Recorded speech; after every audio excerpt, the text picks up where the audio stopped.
Hi guys, welcome back with me again in this channel. On today's tutorial, I'm going to show you how you can add border to your videos in Kinemaster. So first, you can just add your videos into the timeline here on the Kinemaster apps.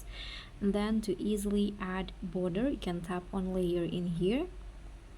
And then go to the handwriting options and choose the shape one, so you can change this and change it into shape. Okay, now you can just draw the frame in here. Sorry, let's undo that.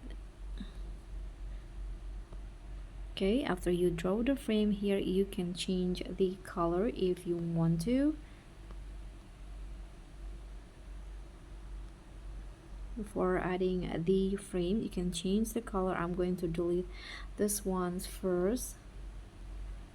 Okay, here I'm going to change the color first into white, for example. You can also add spectrum color, use a spectrum color. You can also use slider here to change the color.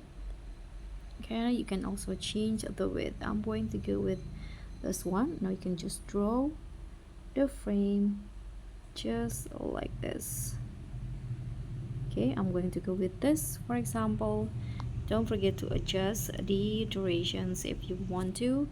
Now you can just go back in here. This is the frame. You can adjust the duration after you click on the check icon, and that's it. So that's how you can add or create frames in Kinemaster. Thank you so much for watching. Don't forget to like, comment, and subscribe. Also click on the thanks. Bye.